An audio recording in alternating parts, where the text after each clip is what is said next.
성경적 종말론 지옥 악인의 영원한 형벌장소인 지옥은 엄연히 존재한다. 인자가 자기 영광으로 모든 천사와 함께 올 때 그가 자기 영광의 보좌에 앉을 것이다. 그는 모든 민족을 자신 앞에 불러 모을 것이며 목자가 양과 염소를 가르듯이 그들을 서로 가를 것이다. 양은 그의 오른쪽에 반면에 염소는 그의 왼쪽에 세워둘 것이다. 그때 왕이 자신의 오른쪽에 있는 사람들에게 말할 것이다. 내 아버지께 복을 받은 사람들아, 나아서 세상의 창조 때부터 너희를 위하여 준비한 나라를 차지하여라. 그리고 나서 그 왕은 또한 왼쪽에 있는 사람들에게도 말할 것이다. 저주를 받은 자들아, 나를 떠나 마귀와 그 사자들을 위하여 마련된 영원한 불 속으로 들어가거라. 내가 금절했을 때 너희는 내게 먹을 것을 주지 않았고, 내가 목마를 때 너희는 내게 마실 것을 주지 않았고, 내가 나그네 되었을 때 너희는 나를 손님으로 맞이하지 않았고, 헐벗을 때 너희는 내게 입을 것을 주지 않았고, 병들었을 때 감옥에 갇혔을 때 돌아보지 않았다. 그러자 그들도 대답하여 왕에게 말하기를, 주여, 언제 우리가 주님이 굶주리신 것이나 목마른 것이나 나그네 된 것이나 헐벗은 것이나 병든 것이나 감옥에 갇힌 것을 보고도 주님을 돌보아 드리지 않았습니까? 라고 반문하였다. 이에 그 왕 그들에게 대답하여 선언할 것이다. 확실히 내가 너에게 말한다. 이 지극히 하찮은 사람 중 한 사람이 행하지 아니한 것이고 내게 행하지 아니한 것이다. 그리하여 이 사람들은 영원한 형벌로, 반면에 의인들은 영원한 생명으로 들어갈 것이다. 마태복음 25장 32절에서 46절 말씀. 아멘. 죽음 저편에 영원한 형벌 장소인 지옥이 있다는 것은 솔직히 인기 있는 교리는 아니다.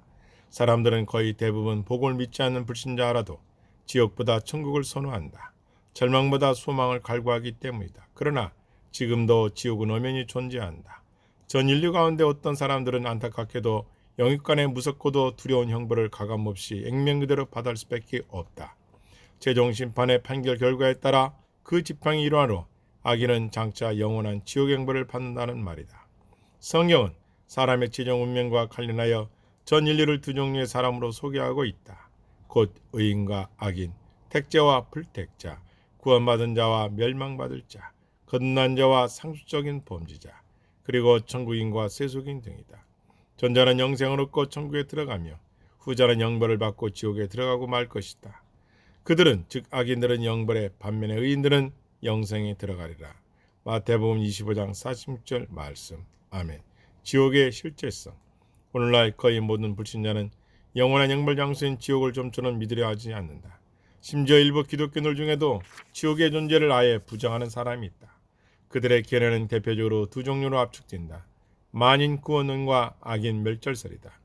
어떤 사람은 하나님의 성품은 사랑이기 때문에 결국 모든 사람이 구원받아 하나님과의 교제를 회복할 것이라고 생각한다. 이것이 만인 구원론이다.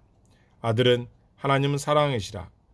요한일서 4장 8절이란 말씀을 근거로 자신들의 주장을 전개시킨다. 즉 인간을 영원한 지옥에 쳐넣어 보응하시는 하나님의 무서운 공의는 그분의 뜨거운 사랑의 성품과 완전히 상반되고 모순다는 것이다.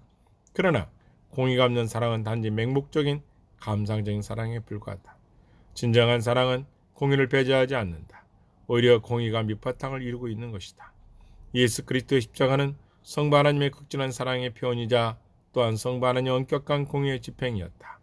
십자가의 복을 믿어 범죄한 인류가 사랑에서 없는 구원을 받기까지 그분의 아들 예수 그리스도께서는 너무나도 값비싼 대가를 치르셨다. 이것이 공의이다. 곧 십자가의 죽으심은 인간의 모든 범죄와 온갖 저주를 몽땅 홀로 떠받고 죽으신 대속의 죽음이시기 때문이다. 이처럼 하나님의 무서운 공의와 뜨거운 사랑은 물과 기름처럼 결코 화합할 수 없는 성품이 아니라 환상의 콤비요 최상의 짝꿍처럼 얼마나 잘 조화되어 함께 어울리시는 성품이다. 지옥의 존재를 믿지 않는 또 다른 사람들은 죽음 이후 악인들이 완전히 멸절하여 없어진다고 주장한다. 악인 멸절설. 이들은 버림받은 자들의 운명을 모사하는 성경 여러 편을 곧 파멸, 멸망, 끊어짐, 죽음 등을 존재의 단절이나 충지로 생각하고 있다. 그러나 그들이 주장하는 성과들 곧 죽음, 끊어짐, 멸망 등의 완전한 소멸을 의미하지 않는다. 존재의 단절이나 충지가 아니라 다만 행복의 완전한 파괴나 소망의 전적인 성실, 안녕이나 복지의 전멸을 의미한다.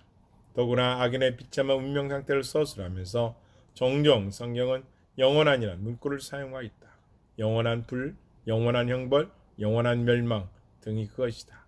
악인의 형벌은 일시적인 기간이나 한정된 기간 동안만 취급되는 것이 아니다. 앞으로 계속 영원토록 취급하는 말이다. 인간의 모든 범죄가 하나도 빠짐없이 전부 성격상 영원하신 하나님에 대한 죄악이므로 그에 대한 형벌 역시 영원할 수밖에 없다. 내가 죽기만 범죄하여 주의 목전에 악을 행하여 싸우니 이같이 너희가 형제에게 죄를 지어 그 악한 양심을 상하게 하는 것이 곧 그리스도에게 죄를 짓는 것이다. 결국 만인 구원론이나 악인 멸절설은 하나님의 숭고한 사랑과 그분의 지범한 형벌을 100% 오해한 데서 비롯되었다. 이는 어리석은 인간의 허구와 상상의 산물일 뿐이다. 성경은 전혀 그 같은 견해를 지지하지 않는다. 그러므로 악인의 영원한 형벌 장소인 지옥은 지금도 엄연히 실제로 존재하고 있다. 아멘. 지옥의 의미. 성경은 악인의 죽은 후에도 그의 존재는 계속 유진다고 가릴 뿐만 아니라 그들의 영원한 형벌 장소인 지옥을 언급하고 있다. 그 영원한 형벌 장소인 지옥은 헬라어로 게넨나라고 부른다. 이 말은 신약성경에 12번 나타나 있는데 야고보서 3장 6절을 제하면 11번 전후 예수 그리스도께서 언급하신 말씀으로 발견할 수 있다. 그런 의미에서 예수 그리스도께서는 한마디로 지옥에 전파자이다. 지옥, 게네라는 말은 원래 구약에서 유래되었으며 히브리어 게와 흰놈의 합성어로 흰놈의 골짜기라는 의미를 갖는다. 흰놈의 골짜기는 예루살렘 서남쪽에 위치해 있고 폭이 좁은 골짜기로 악한 우상 숭배자들이 자신의 어린 자녀들을 불에 태워 몰렉에게 제사드린 곳이었다. 가나안 족속의 불이 신인 몰렉 숭배는 뜨겁게 달궈진 우상의 팔에 어린아이를 받쳐 불에 살라 죽이는 행위를 포함하였다. 그래서 그 장소는 어린아이들의 울부짖음과 그들의 통곡소로 유명한 지역이 되었다. 그 때문에 유다 왕 요시아는 몰렉 숭배를 금지했으며 그 제단을 전부 헐어버렸다. 요시아 왕은 몰렉 숭배를 근절시키려고 그 흰놈의 골짜기를 일부러 더럽혔다. 그 유대인들은 혐오의 장소인 곳에 동문들의 사체와 죄인들의 뼈 등 각종 더러운 것들을 갖다 버리고 그 장소를 종합 쓰레기 티적장으로 사용하였다. 그 온갖 폐물덩이를 전부 태워버리고 곳에 청기를 도매가여 항상 불을 지폈기 때문에 흰놈의 골짜기는 쉬지 않고 불이 활활 타오르고 있었다. 그 결과 오늘날 게헨나 악인들은 영원히 파멸나는 의미를 갖는 용어가 되었다. 곧 게헨나는 최종 심판 후에 악인들이 투옥할 영원한 평벌 장소이다. 그들이 끝없이 고통을 당하는 순환의 장소이기도 하다. 지옥의 실상. 예수 그리스도께서는 영원한 형벌 교류의 창시자이시다. 그분은 신약성경 어떤 12분의 지옥 가운데 무려 11번이나 지옥을 말씀하셨다. 정통 기독교의 영원한 형벌 교류는 바로 예수 그리스도의 교류인 셈이다. 그렇다면 지옥은 어떤 성격을 갖고 있을까? 첫 번째, 지옥은 끝없는 형벌의 장소이다. 지옥은 교정이나 개선을 일시한 장소가 아니라 도저히 구제불능한 악인들을 영원히 처벌하는 장소이다. 그곳에서 모든 악인들은 영육간에 한없이 고통을 겪으며 활활 타오른 유황불 지옥계의 불길은 결코 꺼지지 않는다. 마가복음 9장 48절 49절 말씀. 심지어는 그 불길이 얼마나 무서운지 그곳에 던져진 자들이 슬퍼서 울며 분해서 이를 갈 정도이다.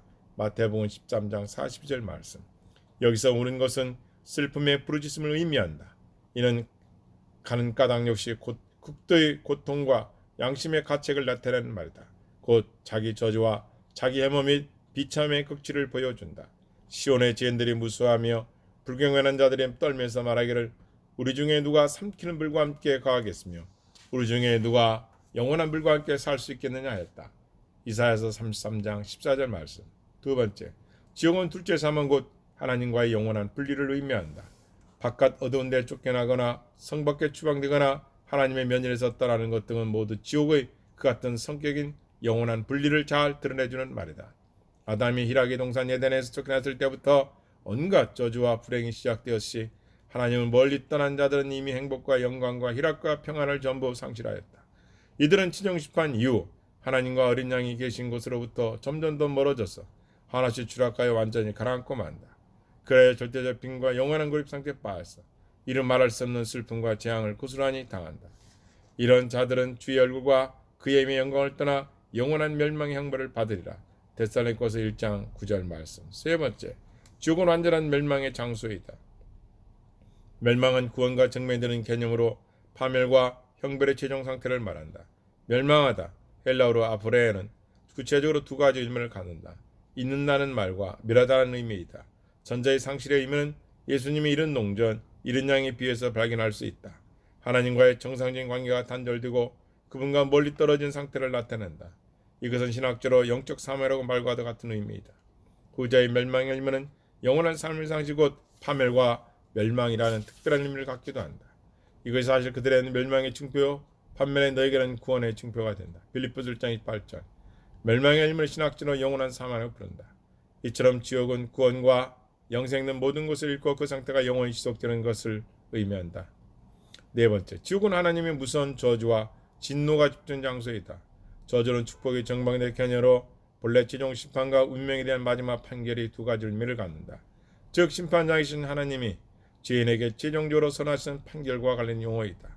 아담을 유혹하여 범죄했던 뱀 사탄도 저주의 판결을 받았다. 그리고 최종 심판 때 왼쪽에 있는 염소 곧 아게넬에 대해서도 그와 비슷한 성격의 마지막 저주의 판결이 내려질 것이다. 내가 사탄 더욱 저주를 받아. 창세기 3장 14절 말씀. 저주를 받은 자들아 나를 떠나 마귀와 그 사자들을 위하여 마련된 영원한 불 속으로 들어가거라. 마태복음 25장 40절 말씀. 한편 진노는 거룩하시고 구원하신 하나님이 죄와 악에 대해서 몹시 불쾌 여기신 태도를 말한다. 하나님의 진노는 최종 심판날에 그동안 도무지 얘기하는 악인들에게 집중될 것이며 그 결과 모든 악인은 완전한 멸망을 연치 못할 것이다. 앞에서 이런 반대로 유황, 불못, 곧 지옥은 모든 악인의 영원한 형벌 장소이다. 성경에 의하면 그 무서운 지옥의 주민들은 사탄과 그의 모든 악한 천사와 모든 악인이다. 여기서 모든 악인은 구체적으로 물과 성령을 갖지 못한 상습적이서 고의적인 번유자들이다. 어린 양의 생명책에 이름이 기록되지 않은 자들, 곧 복음을 믿지 않고 굳고 거절한 자들이며 더 나아가 완전히 타락한 자들, 곧 모든 세속적인 사람들 통틀어서 지칭한다. 악인의 형벌 정도. 모든 악인은 하나님 면전에서 영원히 추방되고 천국과 그 영광으로부터 완전히 격리되어 무궁한 형벌을 받는다. 그러나 모든 악인이 지옥에서 똑같은 형벌을 이길적으로 받지는 않는다. 즉 악인의 형벌에는 천국의 살줄전에 차겠다는 말이다. 지옥에서 형벌은 각설의 범죄와 경중과 그들이 광명과 것을 보면 정비할 것이다. 불교자나 이교도나 하나님의 특별히 알고 범죄한 사람의 죄는 더욱 크다. 그러므로 나 예수 그리스도를 너 빌라도에게 넘겨준 자 가론 유다의 죄는 더 크다 하시니 요한복음 19장 11절 말씀. 또한 고의적으로 범한 죄, 고음죄와 부지 중에 무식, 연약 혹은 오류, 실수로 인하여 지은 범죄에 대한 처벌이 같을 리가 없다. 어떤 사람은 죄는 너무나 명백해서 심판 전에 밝히 드러나고 반면에 다른 사람 죄는 심판 후에 드러난다. 디모데전서 5장 24절 말씀. 그리고 복음을 듣고도 거절하며 주님을 영접하지 않고 문전박대한 자들의 죄는 그렇지 않은 자들보다 더 중한 처벌을 받을 것이다. 내가 너희 고라신과 베세다 지역의 사람들에게 이르노니 심판날에 두루와 시돈이 너희보다 견디기 쉬우라. 마태복음 11장 20절 말씀. 이 말씀은 예수님이 가장 많은 권능을 베푸셨고 애착심을 가지셨던 베세다 고라신 지역 사람들을 향하여 그들이 회개하지 않았음을 책망하면서 하신 말씀이다. 이 밖에도 예수께서 메시아심을 알고도 부인하며 그 기적의 증거도 받아들이지 않고 오히려 모독적인 언사를 일삼았던 양심의 가치를보다 끝까지 예수님을 적시했던 서기관들과 바리새인들은 심판날에 더더욱 가중 처벌을 받게 될 것이 분명하다. 그리고 주인의 뜻을 알고도 예비하지 않은 자와 모르고 그러한 자, 많은 은사와 재능을 받고 많은 일을 맡은 자와 그렇지 못한 자는 분명히 그 처벌 내용과 강도가 다르다. 하나님의 오래 참으심과 선하심을 멸시하고 그분의 궁인하심을 잊고도 도무지 회개하지 않는 자들은 심판날에도 큰 진노와 보응을 받고 지옥에서 형벌을 치르게 될 것이다. 그러나 그리스도의 보혈과 은혜의 성령을 모욕하고 복음에 대해 무례하거나 오만불수한 태도를 견지한 자들의 모세의 율법에 보한 자보다 더 무거운 처벌을 받을 것이다. 그와 반대로 어떤 사람은 지옥에서 다른 사람들 상대로 더 좋은 처벌을 받다. 모든 사람의 처벌 강도의 내용은 다르나 공동전 지옥 형벌이 일시적 형벌이 아니라 영원한 형벌이라는 것이다. 가장 원한 지옥이라도 무시무시한 지옥에 뚫림없으니 지옥 형벌을 가볍게 여기지 말 것이다. 이 세상에서 마귀자유로 물속에 사는 것은 대단히 어리석은 일이다. 하나님의 진노의 소나기에서 빠져가는 일은 너무나 무서운 일이다. 히브리서 10장 31절 말씀. 아멘.